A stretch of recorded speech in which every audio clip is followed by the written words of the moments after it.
Ελάτε, κύριε Τσαμουρκέ. Μάλιστα.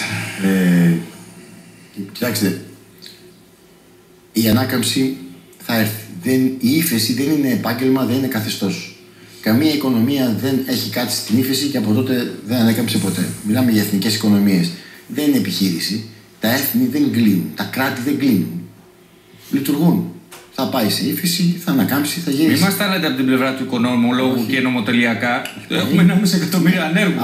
Πολιτική είναι αυτό. Το θέμα είναι να διαχειριστείς τα δεδομένα έτσι ώστε η ύφεση να κρατήσει λίγο και να στοιχήσει λίγο.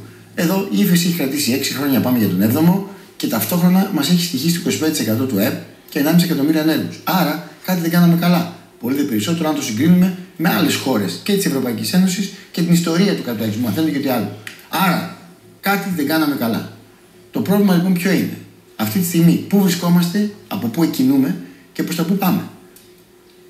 Έχουμε τεράστιο πρόβλημα ανεργίας. Έχουμε τεράστιο πρόβλημα επιχειρηματικότητας. Έχουμε τεράστια συγκέντρωση στην αγορά και την ίδια στιγμή τολμούμε να λέμε ότι η βοήθεια σταθεροποίησε την οικονομία. Όχι, δεν σταθεροποίησε. Σταθεροποίησε το σύστημα, σταθεροποίησε την εξυπηρέτηση του χρέους. Αυτό σου απάντησε προς αυτό που μας είπε ο κ. Αναστόπουλος. Δεν είναι κακό, δεν το καταγγέλω. Έτσι, αλλά να πούμε τα πράγματα με το όνομά τους. Και έγινε και κάτι άλλο. Διοχετεύτηκε μόνο σε ένα κλάδο χρήμα. Στις τράπεζες. 50 δις. Και από τις τράπεζες διοχετεύτηκε στην πραγματική οικονομία. Όχι. Έχουμε ένα άλλο πρόβλημα στην Ελλάδα. Έπρεπε να διοχετευτεί σε εμάς τις τράπεζες. Έπρεπε να διοχετευτεί. Θα μπορούσε να πάει στην οικονομία μετά. Βεβαίως, όπως έγινε στην Ιρλανδία. Στην Ιρλανδία, από την πρώτη μέρα της κρίσης, οι τράπεζες λένε ότι τα χρήματα τα πήραν για να σταθούν όρθιες προκειμένου να μην καταρρεύσουν. Για να κλείσουν τα μεγάλα δάνεια. Για να δώσουν χρήματα στην αγορά, για να περάσουν χρήματα στην αγορά, θα πρέπει να επιστρέψουν οι καταθέσεις που έφυγαν στο εξωτερικό. Δεν υπήρχε κανένας λόγος να μην μειώσει τα επιτόκια χρηματοδότηση των επιχειρήσεων. Όπως κάνανε στην Ιρλανδία. Πολύ περισσότερα προβλήματα έχει το τραπεζικό σύστημα στην Ιρλανδία, αλλά επέλεξαν από την πρώτη μέρα της κρίσης να εξαφανίσουν ουσιαστικά τα επιτόκια χρηματοδότηση των επιχειρήσεων με στόχο να ανακάμψουν επιχειρήσεις. Εν ολίγης, ακολουθήσαμε το παράδειγμα όπου πρώτα ανακάμπτουν τράπεζες στην προοπτική της ανάκαμψής τους, έτσι ώστε μετά να βοηθήσουν την πραγματική οικονομία και όποιος μείνει ζωντανός για να βοηθηθεί την κρίσιμη στιγμή.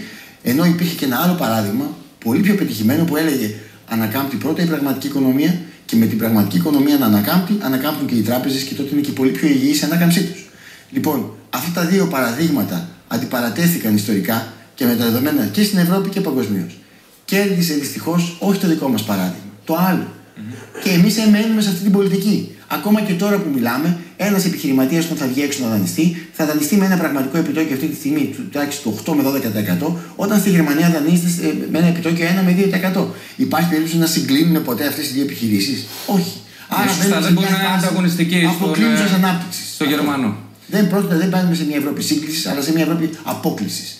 Αυτό είναι το μέγα ζητούμενο σε όλη την Ευρώπη, που αφορά και εμάς και στον τρόπο που η ελληνική οικονομία διαρθρώνεται αυτή τη στιγμή.